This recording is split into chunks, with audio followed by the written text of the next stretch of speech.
in some form or other. And for those who are joining us maybe for the first time, or you've only been to a couple of these, I just remind you why we're doing this before I introduce our guest. It's last April, when we locked down, we decided we needed some sort of community event that would keep the whole community together, not just a classroom or faculty meetings or committee meetings, board meetings, whatever. But so we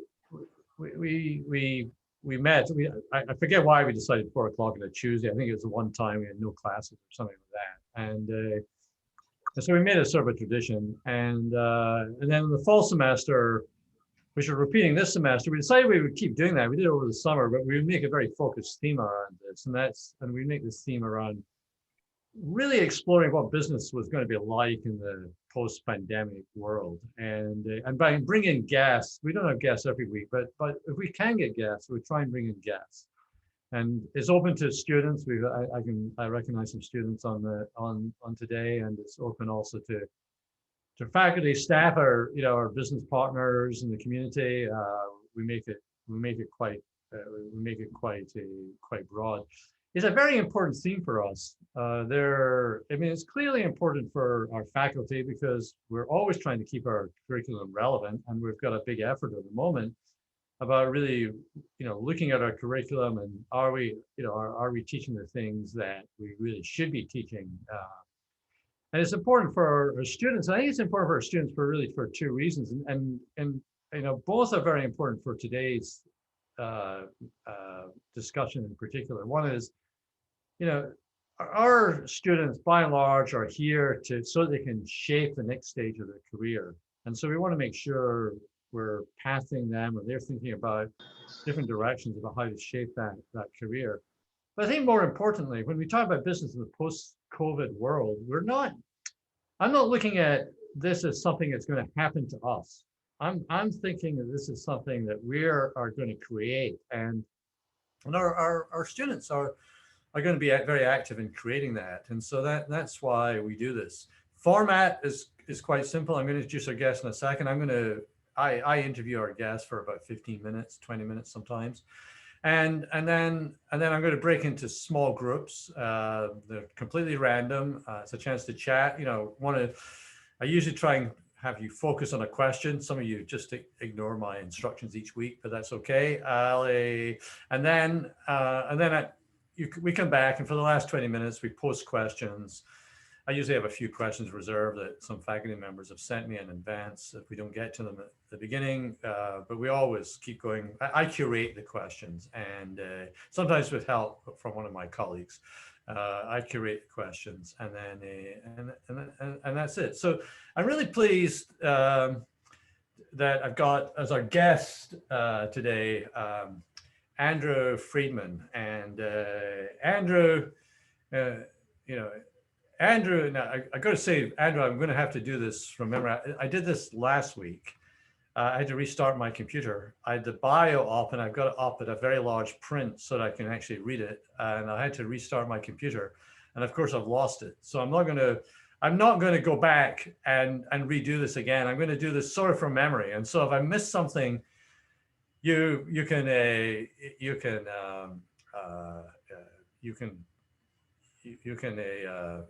correct me, okay? And but his bio, Andrew is actually a colleague in the University of Baltimore. Andrew has taught with us for many years as one of our associates that comes in and talks. Is one of the special things we have in the classroom, that we have people like Andrew who are able to come in and teach our students. He's also just joining our Dean's Business Advisory Council. His day job, though, is he's managing director of Shift, which is a management consulting firm. It's headquartered in Baltimore, but it has a diverse set of clients throughout the country and the world, in fact. And Andrew has actually been involved in some way or other over the last 25 years, really about helping leaders develop cultures, performance cultures, thinking about what really performance means in order to, I think I'm right, Andrew, to get results. And a lot of that's what we're going to be discussing today. We're going to be Andrew is the author. His most recent book is, and I've always wanted to do this, be the Corbière of without, I'm not quite as funny, obviously, I don't have as good writers, but the Corbière of Baltimore, Thrive. This is his most recent book. If you're a business leader, businessman, I truly say this, I really highly recommend it, because it's not only full of wisdom, it's also full of really practical tools. And that's what we're really going to discuss today. Andrew's well educated. He's got an executive MBA from Loyola, which I believe is a private university just up the road from here, and he's got an undergraduate degree in English from Tulane, which also explains why this book is very readable. Okay, so I appreciate you coming, Andrew. And really, to get started, and by the way, I should say to everybody, I've got another warning from Dalziel. Giles is my marketing director, communication director. We record this, okay? And we make it available. Some of our faculty use parts of these sometimes in the classroom, and we put them on YouTube eventually as well. So I hope that's okay. And Andrew, welcome. And I want to start off just really with a kind of very basic question about the book. Why was it important for you to write this book at this particular time in particular? So that's really my starting point. Okay. Yeah, it's for me, you mentioned I've been doing this for over 20 years, about 25 years, and I've been teaching at University of Baltimore for I think 8 years plus now, and I continue to see leaders of all levels bang their heads, really against the wall. And this book was in process pre-COVID, but the timing now is even more relevant because leaders at all levels are working harder, they're working longer, and even longer during COVID, and they're getting diminishing returns. And it's harder to attract great people. It's even harder to keep great people. The engagement statistics in our country and in the world, workforce engagement numbers haven't gotten any better. There's still 70% of workers who are disengaged in what they do. And for me, that's not a way to live. And I had, when you read the book, you'll see the genesis part, why this book came about. It's a very personal story for me. It's, part of what I experienced as I was going through my life, my childhood, my young adulthood. My mom, who's actually on this call, she decided to join the call. So those of you that see Vicki Freedman, that's my mom. Right. Just some things that happened in our family were triggers for me where I said, it was not okay for me anymore to play small. It wasn't okay for me to not use my voice in, helping others become more than they would have been before they met me. And so for me, this book Thrive is a compilation of what I've been able to do in my career to this point. And I wanted to make the book actionable and practical, like you said, Murray, so that people could read it and not just have it be another, academic, book that people read. And I don't mean like academic, like university book. I mean, how many books do you have on your shelves, whether that's your Audible shelf or your actual shelf? I mean, Murray, I'm looking at your bookcase behind you. You got a lot of books there. And many leaders do, and they read things and they get jazzed by it, but then they don't actually operationalize it. And so it was important for me at this moment in time to give leaders a useful guide that they can put into play as soon as they read this book. They can take action on using frameworks, on principles and practices that I know work, they're battle tested, and they can use them to transform workforce engagement and performance. And that, to me, that's everything about why I wrote this book.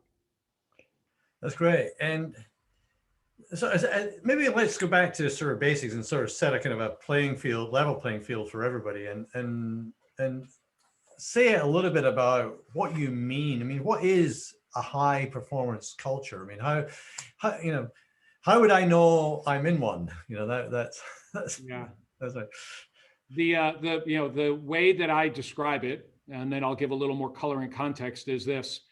It starts with making sure that there is absolute clarity around the purpose and the vision of the organization. That has to be clear to everybody in the organization, not just that it's in writing and on a piece of paper on a website, but truly clear, understood, and embodied, number one. Two is that there is absolute tight lockstep, tight alignment across executive leaders and everybody else through the organization on what then is most important in terms of goals, strategies, tactics, and organizational values. When those things are clear, high performance exists when we consistently meet or exceed the goals that are in alignment with everything that I just described. And I want to put a really fine point on this because I led a Clubhouse facilitation. Those of you that are familiar with the newer platform called Clubhouse, if not, just maybe send me a chat afterwards and I'll send you an invite to it. It's an audio only platform. It's pretty cool, interesting so far.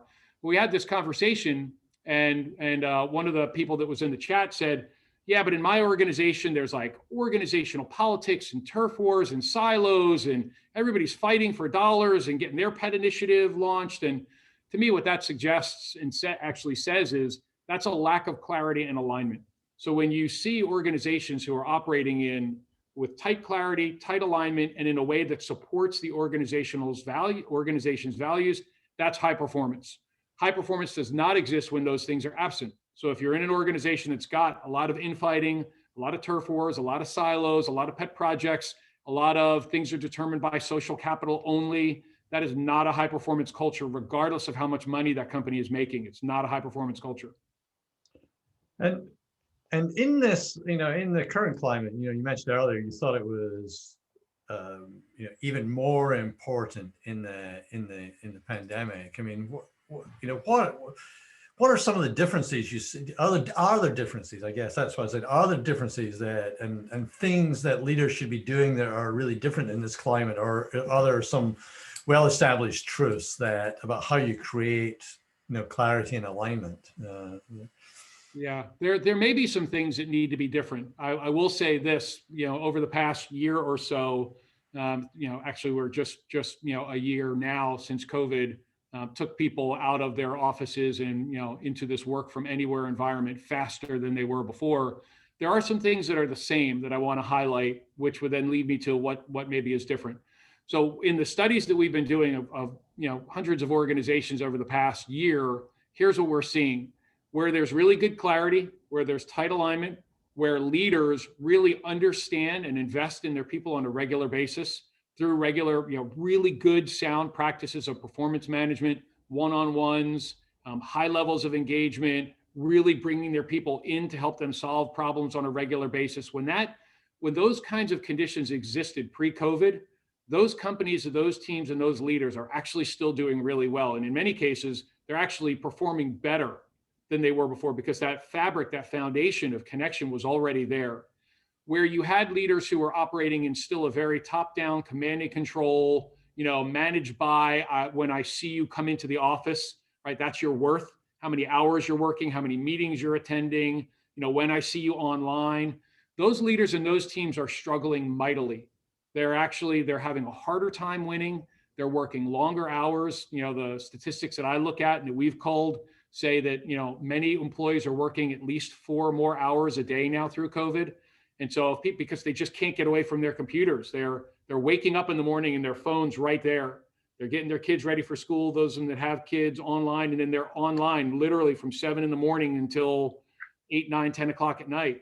I mean, it's not healthy. And because you have some leaders who are operating in just a distrustful environment, now they're seeing, well, how many Zoom meetings were you on? And they're checking, Salesforce as for example, as a CRM, as like the only metric of, how many activities did you log? And so your worth is measured by hours, meetings, activities only. And so people are just, you all know this, they're frankly exhausted. We are largely out of surge capacity, if you're familiar with that term, right? We just don't have any more stores left. And so those are the things that need to change. When those indicators are there, you've got leaders that need to be reschooled, re-educated. There's another book that I love that's out by Adam Grant called Think Again. If you haven't read it or downloaded it on Audible, do it. It's worth it. It's a fantastic book. But he really challenges leaders to rethink and unlearn what they know. And for leaders who are struggling and their teams that are struggling, Murray, this is the part where that needs to change. They need to rethink and unlearn what value creation looks like. And it's not determined only by activities and length of time that somebody's in seat or on a Zoom call or how many hours they're logging a day. Those are the wrong metrics. That's interesting. So I'm looking at this from, the book is directed to leaders, and there's a lot of, actionable, checklists and things like that, actionable advice. But if I'm, there may well be some people in the audience like this here, but I'm thinking of students who talk to me in class and things like that. If I'm in an organization that is sort of siloed, where there's not real clarity from the top, where there doesn't seem to be real alignment, where some of these practices like having reasonable performance reviews are sort of spotty, what should I be doing? Yeah, it's actually one of the reasons I love teaching at UB is, every class that I teach, and I get the pleasure of being the capstone in the MBA and sometimes the undergrad, the strategic management, strategy class, and then sometimes the leadership class. Every class I teach, I have at least a handful of students who say, Andrew, this stuff is great, but what you don't understand is I don't have a VP or an SVP title. I'm not a director. I don't have direct reports. I'm not I can't, there's nothing I can do. And that's one of my favorite things to hear, because therein lies a tremendous learning opportunity. What I recommend to them and what I'll say here is, none of us are victims in our organizations. We all have a voice. Every single one of us, and all of the students, and frankly, everybody that works for a company is really smart. They're intuitive, they're creative, they want to do good work. They can start just by asking questions. So for example, as opposed to, well, nobody ever tells me what's going on, or I never have a one-on-one, or my performance reviews aren't valuable. That's a very disempowering way to think. As opposed to, any one of us, if we were in that situation, could simply ask our boss, hey, can you share with me a little bit about what you really value in my performance? What is it that you would really like to see me do that would create more value for you, our team, and the organization? So the first thing is I would just start with, and you'll read this in Thrive, there's a bit about mindset and resistance and resilience. And it's really first starting with, thyself, understanding who you are and taking control of your own destiny, which is regardless of whether you stay at that company forever or for, another month or another year, there are things that can be learned just by taking a little more control over your path. And that starts with engaging your manager differently by asking some of those kinds of questions. What is most important to the organization now? Can you tell me a little bit more about our goals, our strategies? What are you concerned about in the competitive landscape right now? Any employee in any company can ask those kinds of questions of his or her direct supervisor, and it starts there. Mm-hmm. And they,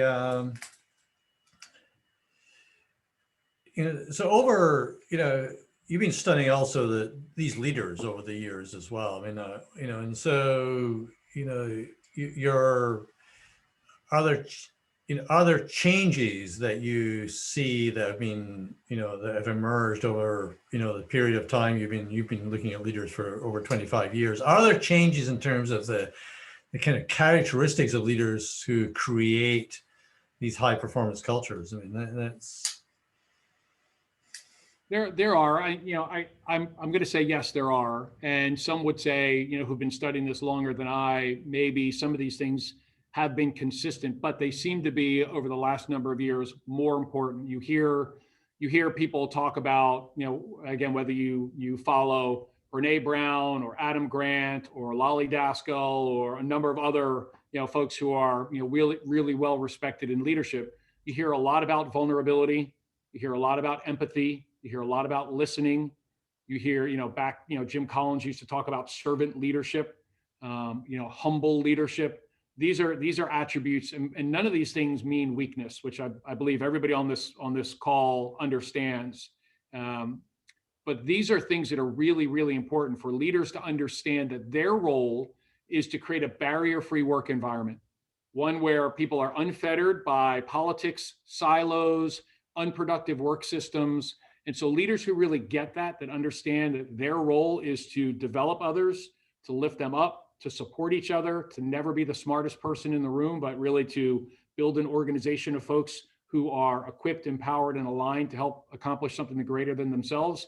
These are leaders who, in good times or in tough times like COVID, seem to be rising consistently. They're performing well regardless of the circumstance, and frankly, regardless of the company. You can pick them up and drop them into a completely different company, and they will likely still thrive. That's great.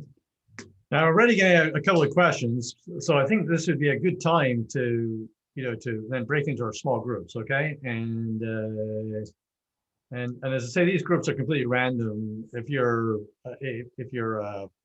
so I say this every week, but if you're sometimes students feel awkward being in the same group as faculty, and I'm sure faculty don't feel awkward, but there's an equal. Everybody's equal in this particular engagement, okay? There's no grading here, and everybody's opinion is equally valid. So I'm going to break everybody into small groups. What I'd like you to focus on really are, some questions back for Andrew about building high performance cultures. Particularly, what you feel should be addressed, or you would like Andrew to address in terms of building high performance cultures. As I say, I've got a couple of questions in the chat already, and we'll come back to that after the break. So Andrew, I'm going to put you into a group as well. Okay, it'll be also completely random. Okay, and so we'll just do this now, and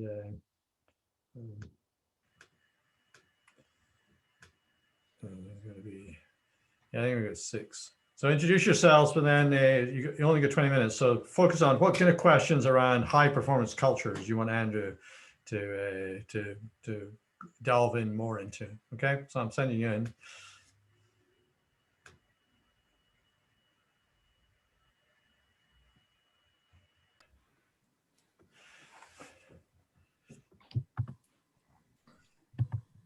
Marmite is the stuff you spread on your toast, Murray. This is a marmot. Oh, sorry, excuse me. Yeah. Or Vegemite if you're Australian, but I'm sorry I missed that conversation. Yeah, I think I was in a great group, but that there might have been some other stuff happening in these other groups, it sounds like. well, we have an ongoing. Murray has an ongoing fixation with a furry animal that I usually have as my background, that I threatened to unleash on Murray. So he's always in fear of the marmot. It's a very large one. It's combined with Ven's marmot, Amy's cat. It's a lot to contend with. So, well, okay.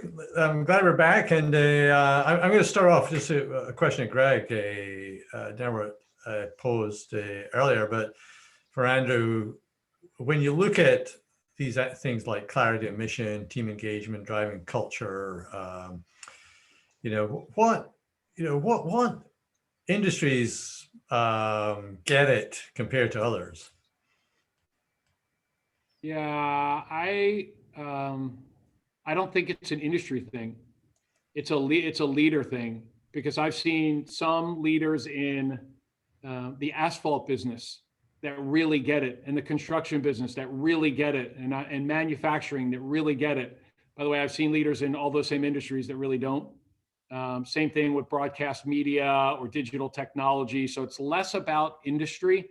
I mean, and you would even think maybe healthcare would probably get it, right? Because gosh, if there were ever a people-centered business that needed to be close to the customer, and there's so many examples in healthcare where they just don't seem to get it. It couldn't be more opposite. So I think it's more, Murray, about the leader and the leader's attitude and what the leader values than it is the industry.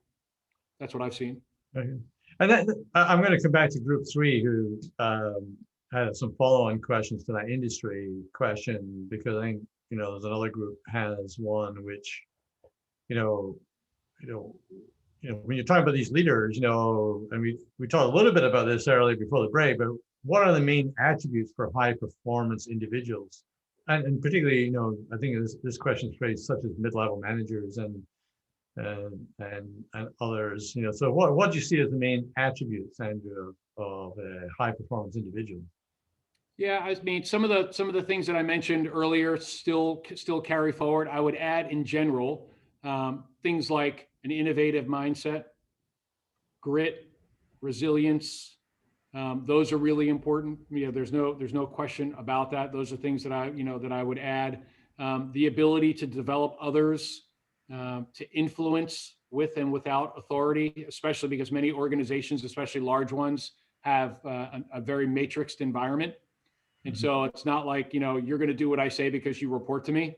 In fact, there's no reporting relationship. And the people who seem to be able to thrive the most, pun intended, are the ones who really understand how to invest and develop really productive relationships, not so they can game the system, but so that they can work with consensus building, common ground, common understanding, and really move the organization forward. Those are some things I would add to what I had shared earlier.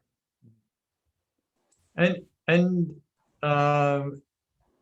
do you find it, this is a kind of quick follow-up,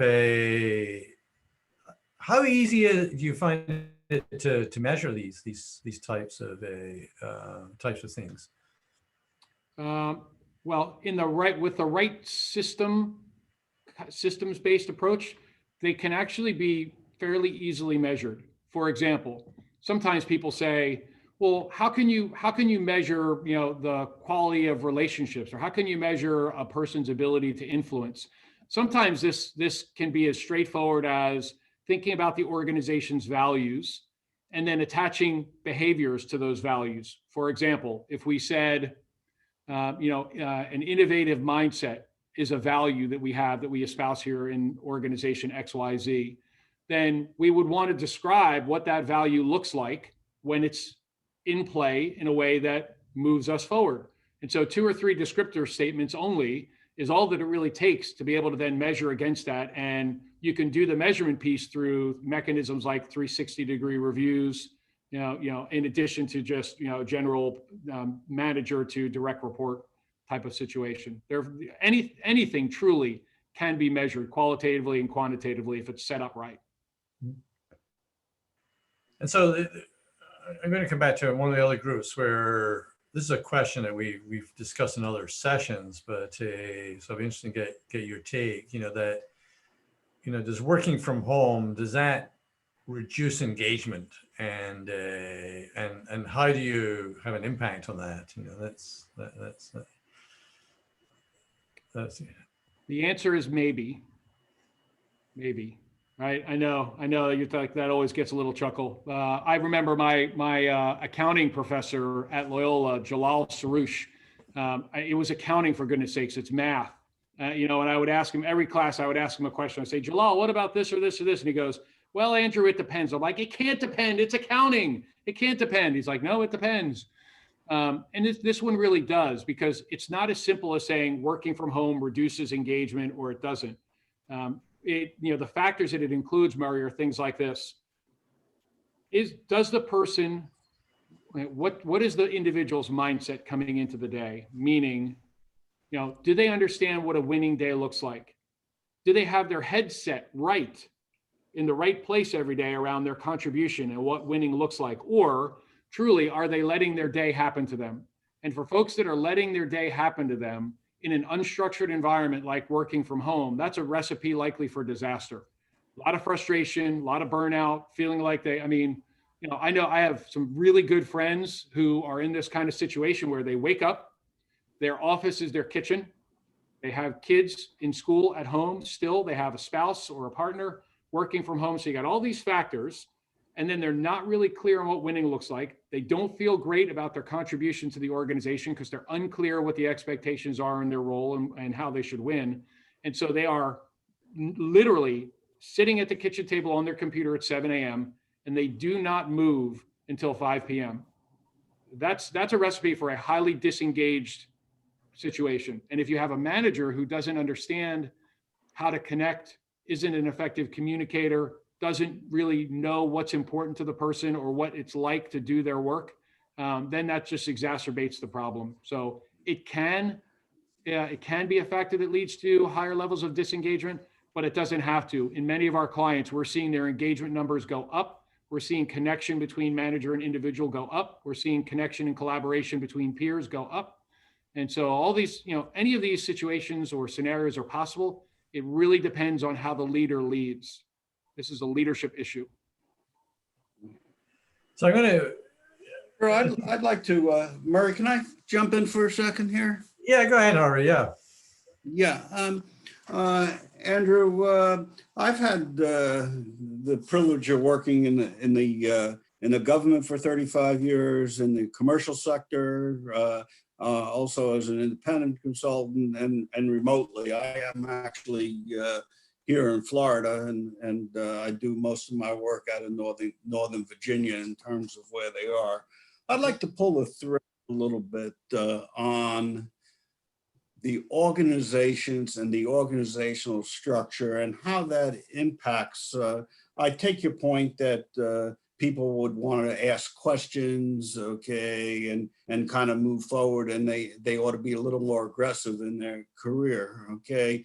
In my 40 some odd years of working, there's something called paying your dues, right? Okay.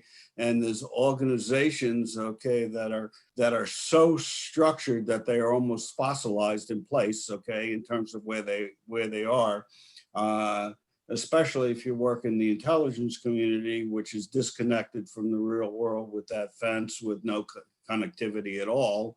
And so the question is, how do you get somebody to work their way through, okay, different environments? And I'm trying to pull the thread a little bit more on the alignment of the environments and the industry. I got it. There's strong leaders in every industry, but how do you change that whole piece? And as a last point to that, when you're talking about someone sitting in front of their computer, it's the same thing that we had at just a different venue, okay? When we were in person, right? People used to have something called FaceTime, which meant a whole lot different than it does today, right? You would just make sure you walk past the boss's office, okay? At 8 in the morning, at 7 at night, okay, no matter what you did in between, okay, as long as you were there. So there's in my opinion, okay, and I'd love to hear your thoughts on it. There's very, very strong inertia, okay, that is exhibited by the different environments that we work in. Yeah, I agree with that 100%. You know, my firm Shift, we do not do very much government work at all. And that's an intentional choice on our part. It's not that government entities couldn't use our help. It's for a lot of the reasons that you just described. The value system or the inertia or the way that many of those organizations are run, they don't align with what we believe around what's possible in building highly engaged work environments. It is very much, it reminds me a little bit of like old school fraternities in college a bit, which is like, you know, I had to do this when I was a pledge, so you're going to do it when you're a pledge, right? You said pay the dues kind of situation. There are 6 influences that, and the breakout group that I was in, they heard this, so I apologize for the redundancy. There are 6 influences that really support the production of a high performance organization. 3 of them are external to the individual and 3 are internal. So the external ones to the individual are environments, systems, and resources. So that's one influence: environments, systems, and resources. The second one is expectations and feedback. The third is rewards, recognition, and consequences. Each of those 3 influences are external to the individual. These are things that organizations and leaders do to unintentionally create barriers or reduce barriers from their people's ability to do their work. The other 3, which the individual brings to his or her work, are capacity and job fit, skills and knowledge, and motivations and preferences. And it's that last one I'm going to talk about for a second, because in what you just described, there are certain people whose motivations and preferences and their capacity and their job fit, their skills and their knowledge really align well with working in a very command and control. We've always done it this way. This is the way we're doing it. Just kind of get in line and run. It very much aligns with that. And those people, you know, we need folks who have motivations and preferences like that, because there is work that needs to be done in those kinds of environments. But if you've got somebody who really values the ability to think creatively and innovate and come up with new ideas and challenge the status quo, and you drop them into many, not all, but many government organizations, they're going to hate it. They're going to hate it, and they won't succeed, and they will eventually leave. How do you change all that? I don't have a great answer for that, other than saying it really needs to start at the top of those institutions and those organizations. It isn't going to change in those situations. It's not going to change from the bottom up. And I could be stereotyping here, and if I am, you can call me on that. But most of the government organizations that I have seen, change is not big change is not happening from the bottom up. It's got to happen from the top. Where in many other organizations, commercial organizations, there is some more openness, not always, but some more openness to change happening, really starting as a groundswell from the bottom up. I hope that's them both. your question. So can I, if you are, there's a question from one of the other groups there that, but what advice you would give to an employee, that is reaching the end of their energy supply bank, and it doesn't work for an organization or manager that provides that kind of support, what might be the one or two things that would have the greatest impact in re-motivating that person? I'm not sure that's a personal question from someone, or whether it's a general question, but I think that sort of kind of follows from that, from that question. And I'm confident in saying this one applies to everybody here. We can all get a little more of this. For me personally, I came into 2020 not knowing COVID was right around the corner, and I said to myself, what's really important to you this year, self-care has got to be important to you this year. There is a saying that everybody who's been on an airplane has heard, and I'm going to ask you can finish this saying for me. When they start talking about the oxygen masks, what do they tell you to do first? If something happens to the plane, what do you do first? Decide which of your children is going to support you the most in your retirement. Start with them. Something like that. They say, put your own oxygen mask on first, right? You can't help somebody else if you don't have oxygen. And it's the same thing in life. If you're not taking care of yourself, you're not going to be any good for anybody else. So the first piece of advice I would give is practice better self-care. And that includes things like make sure that you're getting your quality sleep. I used to be a guy that thought, I'm good on 5 hours of sleep. And in fact, I was. People that don't know me really well can't tell the difference of Andrew on 5 hours of sleep versus 7 hours of sleep. But I will tell you, my level of thinking, my clarity, my decision-making, my productivity is off the charts at 7. It's very different at 5, right? So got to make sure you're getting quality sleep. Gratitude, journaling, meditation. These are things that are really important. And sometimes people go, I don't have time to journal. Meditation, that's a bunch of mumbo jumbo. It isn't. This stuff is well documented, researched, scientifically based. If you take care of yourself this way, mentally, emotionally, spiritually, physically, these things matter. Stress is always going to be there, but our ability to handle it and deal with it productively is massively heightened when we're taking care of ourselves. So Murray, that's the first thing that I would say. And the second is connected to this.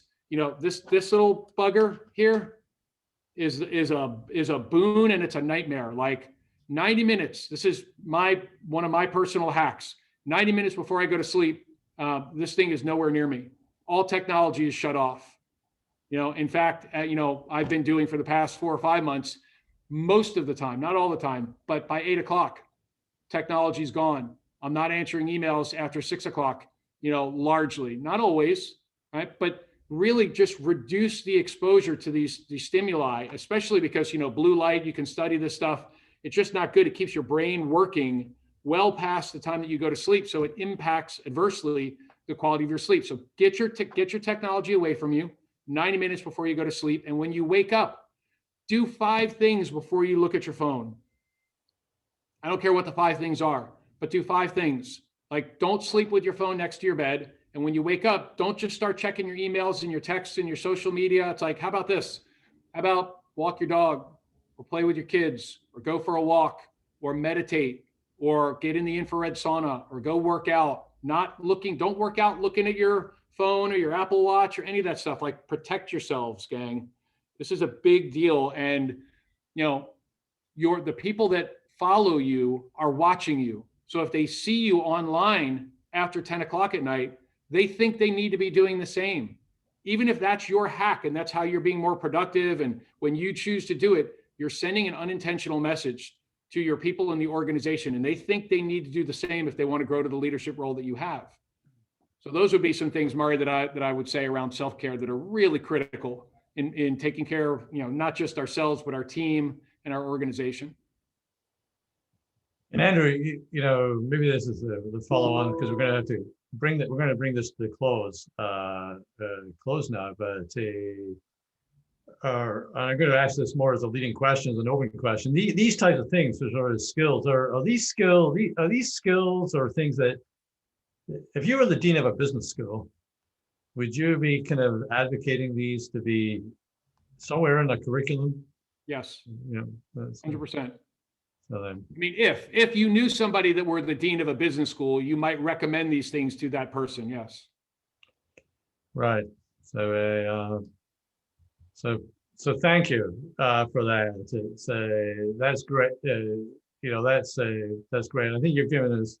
Again, I don't really have the last word. I've got, you know, two more things before we go, but I do recommend, you know, Andrew's book, Thrive.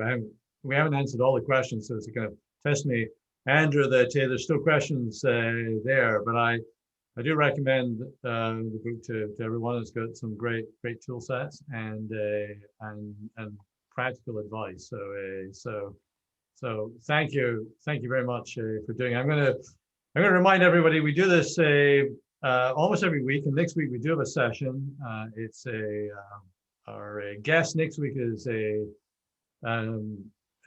Manny San Pedro, who some of you who've been here for some time may remember. Manny he's a senior vice president. He's now a senior vice president for strategic initiatives for Verizon. He's an MBA graduate. He's had some really big line jobs as well.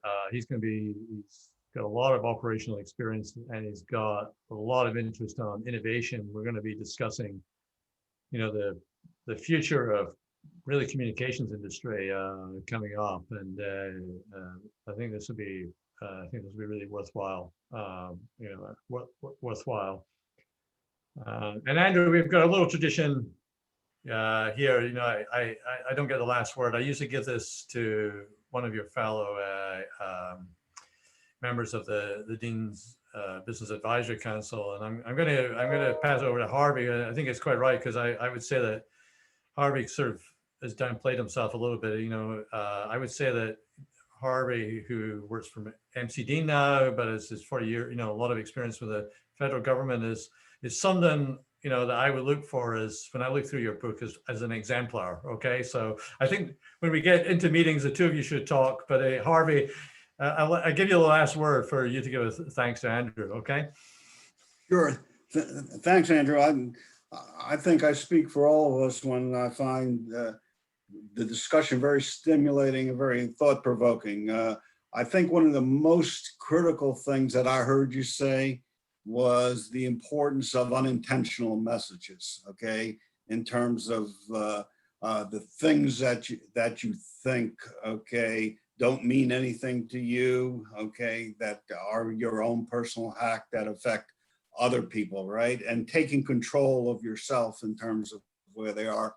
I think I'll end with a little story, and then I think we need to talk more, because I spent my lifetime driving innovation into the government, and I didn't exactly line up with you to say where you said that the government's got no chance. Okay, so I stated that in the extreme just for effect, Andrew. Okay, but the story of unintended consequences. When I was working for the agency, one of the things that I did was I ran the facilities, okay? And one day I was sitting in my office, okay, and I had an open office pre-COVID, and I said, it's a little hot in here, okay? Just said to the person who's sitting across the board. The next thing I know, okay, I think we employ 15 okay, HVAC mechanics, I think all of them were up there, okay, looking and trying to fix the heating and ventilation problem, which really wasn't a problem, which I just mentioned, okay, that might have been a problem, right? So the unintended consequences of just speaking, okay, really jumps out, okay, in terms of what you say. I just while we're talking, I just downloaded your book, and I'll take a look through it, and I'm very excited talking more. Thank you, Andrew. My pleasure, and I look forward to that. If it's possible, I would because I know we didn't get to all the questions in chat. If somebody can grab that list of questions and send it to me, I'm happy to respond back, to email and send it out to the group. And I'm happy to interact with any of you if you want to, send me an email, or we can set up a virtual coffee or a real coffee at some point, or however you want to interact. I'm happy to. I'm really glad that all of you joined today, and I appreciate the discussion. That's great. Thank you. Thank you again. We'll give a digital clap at least. Thanks very much. And Amy does have the chat, so she'll send it. Okay, so I'll make sure you have the contact information, Andrew, as well, for whomever sent that chat. great. So thank you very much, everybody, and thanks for coming, and be safe. Okay, thank you. Okay. Take good care.